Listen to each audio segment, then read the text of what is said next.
किसके चरणन जो छुए उन पर होए दया।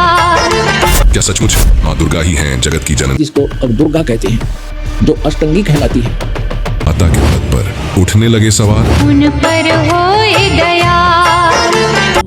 ये रह गए सरपुरुष और ये लड़की जिसको अब दुर्गा कहते हैं, जो अष्टंगी कहलाती है। अब ये दोनों रहे तो लड़की युवा होने के कारण उसका रंग रूप निखरा हुआ था।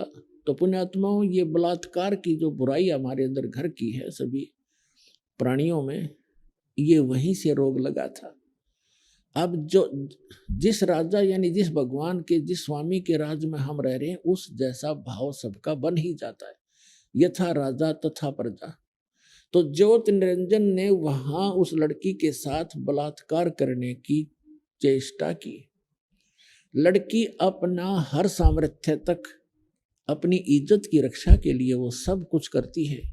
तो उस दुर्गा ने कहा कि ज्योति निरंजन बात सुन, देख, पहले अंडे से उत्पन्न हुआ पिता के वचन थे, बाद में हमारी उत्पत्ति हुई, हम आपके छोटे भाई बहन हैं। अब मैं पिता के वचन से उत्पन्न हुई हूँ लड़की, आप पिता के वचन से हुए हो लड़के, तो मैं आपकी बहन हूँ और बहन के साथ ये दुष्कर्म तुझे पापग्रस्त कर देगा, तू जुल्म ना करे। और मेरे पास पिता की दी हुई वो वचन शक्ति है, जितने प्राणी तू कहेगा मैं उत्पन्न कर दूंगी। पर ज्योति निरंजन जो है वो कामवश इतना अंधा हो गया था, वासनावश, कि उसने एक नहीं सुनी और लड़की के साथ अत्यधिक निकट आकर दुर्व्यवहार करने की चेष्टा की। अभद्र तरीके से मुंह खोला तो लड़की ने कोई और चारा ना दिखा, सूक्ष्म रूप बनाया और उसके अंदर प्रवेश कर गई। मुख के माध्यम से पेट में चलेगी और कहीं अपनी इज्जत की रक्षा उसको लगी नहीं, सुरक्षा का स्थान नहीं मिला। और वहां पेट से पुकार किया परमात्मा से कि हे पिताजी मेरी रक्षा करो, हे पिताजी मेरी रक्षा करो। परमात्मा को पता था कि इनको किसे लड्डू देगा, यूं आकर जाकर पता था पहले।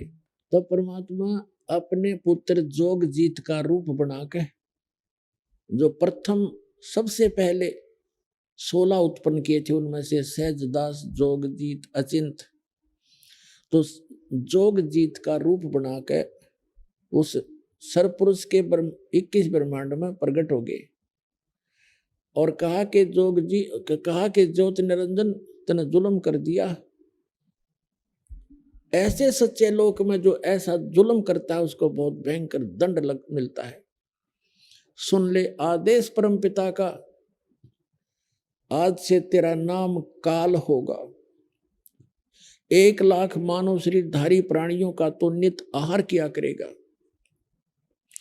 तूने इस लड़की को अपने निगल लिया, इसके साथ दुर्व्यवहार किया है। लड़की को उसके पेट से निकाल दिया, उसके पेट को चीर कर,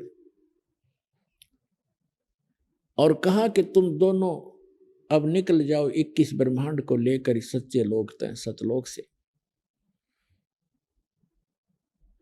अब वहां उस ज्योति निरंजन ने बहुत प्रार्थना की, विनय की, गिड़गिड़ाया कि भाई मुझे माफ करवा दो पिताजी से। खुद मालिक खड़े थे और खड़े थे वो अपने पुत्र जोगजीत के रूप में। परमात्मा ने कहा कि निकल जा, बस अब तेरे लिए कोई स्थान नहीं है इस सच्चे लोक में। इतना कहकर जोगजीत रूप में परमात्मा अदृश्य हो गए और ज्योति निरंजन के 21 ब्रह्मांड विमान की तरह चल पड़े। वहां से दुर्गा और वो दोनों ही रह गए। अब वहां से 16 शंख कोश की दूरी पर सतलोक के अंतिम छोर से,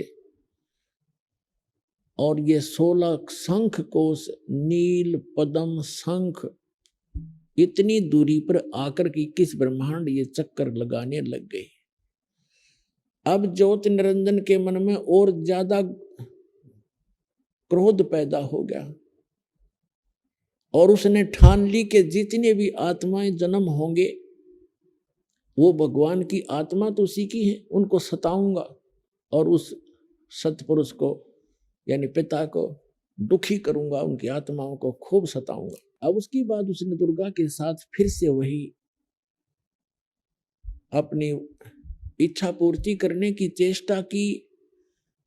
लड़की ने फिर से विनय किया कि ज्योति निरंजन, मेरे पास वचन शक्ति है, आपको सृष्टि चाहिए, मैं सृष्टि रच दूंगी, आप ये जुल्म ना करो। देखो, पहले तो आप मेरे बड़े भाई और मैं आपकी छोटी बहन, दूसरे में आपके पेट से बाहर आई हूं, आपकी बेटी होगी। यानी उसने हर कोशिश की किसी तरह इसकी बुद्धि ठिकाने आ जा। दुर्गा ने खूब चेष्टा की पर वो नहीं माना।